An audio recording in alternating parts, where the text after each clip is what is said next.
ಆರೋಗ್ಯಕ್ಕೆ ಹಾನಿಕಾರಕ ಅನ್ನುವಂಥ ಆರೋಪ ಇರುವಂಥ ಸ್ಟ್ರಿಂಗ್ ಅನ್ನುವಂಥ ಜ್ಯೂಸ್ ಮಾರಾಟ ಕರ್ನಾಟಕದಲ್ಲೂ ಕೂಡ ನಿಷೇಧ ಆಗತ್ತಾ ಅನ್ನೋ ಪ್ರಶ್ನೆ.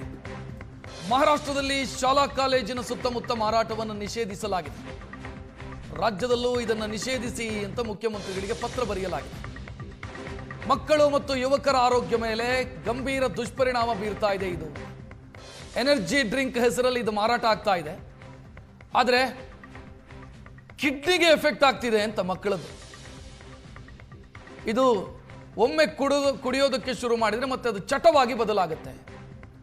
ಇದನ್ನು ನಿರಂತರವಾಗಿ ಕುಡಿದ್ರೆ, ಸೇವನೆ ಮಾಡಿದರೆ ಅದರಿಂದ ಮಕ್ಕಳ ಕಿಡ್ನಿಯ ಮೇಲೆ ದುಷ್ಪರಿಣಾಮ ಬೀರುತ್ತೆ ಅನ್ನುವಂಥ ಆರೋಪ ಬಹಳ ಕಾಲದಿಂದಲೂ ಕೇಳಿ ಬರ್ತಾ ಇದೆ. ಮಹಾರಾಷ್ಟ್ರದ ರೀತಿಯಲ್ಲೇ ಕರ್ನಾಟಕದಲ್ಲೂ ಮಾಡಿ ಅಂತ ಶಾಲಾ ಕಾಲೇಜು ಪಕ್ಕದಲ್ಲಿ ಮಾರಾಟ ಮಾಡೋದಕ್ಕೆ ನಿಷೇಧ ಹೇರಿ ಅಂತ ಸ್ಟ್ರಿಂಗ್ ಅನ್ನುವಂಥ ಎನರ್ಜಿ ಡ್ರಿಂಕ್ ಹೆಸರಲ್ಲಿ ಮಾರಾಟ ಆಗುವಂಥ ಪೇಯ ಇದನ್ನು ನಿಷೇಧ ಮಾಡಿ ಅನ್ನುವಂಥ ಒತ್ತಾಯ. ಮಕ್ಕಳು ಹಾಗೂ ಯುವಕರ ಆರೋಗ್ಯದ ಮೇಲೆ ದುಷ್ಪರಿಣಾಮ ಬೀರುತ್ತಿರುವಂತಹ ಸ್ಟ್ರಿಂಗ್ ಜ್ಯೂಸನ್ನು ಮಹಾರಾಷ್ಟ್ರ ಸರ್ಕಾರ ಮೊನ್ನೆ 3ನೇ ತಾರೀಕಿನಂದು ನಿಷೇಧ ಮಾಡಿದೆ. ಶಾಲಾ ಕಾಲೇಜು ವ್ಯಾಪ್ತಿಗಳ 500 ಮೀಟರ್ ವ್ಯಾಪ್ತಿಯಲ್ಲಿ ಮಾರಾಟ ಮಾಡಬಾರ್ದು ಅಂತಕ್ಕಂಥ ಖಡಕ್ ಸಂದೇಶವನ್ನು ಮಹಾರಾಷ್ಟ್ರ ಸರ್ಕಾರ ಇತ್ತೀಚೆಗೆ ಘೋಷಣೆ ಮಾಡಿದ್ದು ಅತ್ಯಂತ ಸ್ವಾಗತಾರ್ಹ.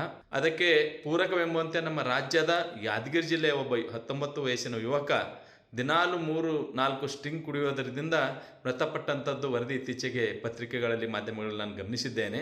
ಅದೇ ರೀತಿಯಾಗಿ ನಮ್ಮ ಮಾನ್ಯ ಮುಖ್ಯಮಂತ್ರಿಗಳಂತದ ಡೈನಾಮಿಕ್ ಮುಖ್ಯಮಂತ್ರಿಗಳಾದ ಡಿ ಕೆ ಶಿವಕುಮಾರ್ಜಿ ಅವರು ನಮ್ಮ ರಾಜ್ಯದಲ್ಲಿ ಪಾನ್ ಮಸಾಲ ಗುಟ್ಕವೂ ಸಹಿತ ನಾವು ನಿಷೇಧ ಮಾಡ್ತೀವಿ, 2028ರವರೆಗೆ ಡ್ರಗ್ಸ್ ಮುಕ್ತ ಕರ್ನಾಟಕ ಮಾಡ್ತೀವಿ ಅಂತಕ್ಕಂಥದ್ದು ಬಹಳ ಅಭಿನಂದನಾರ್ಹ.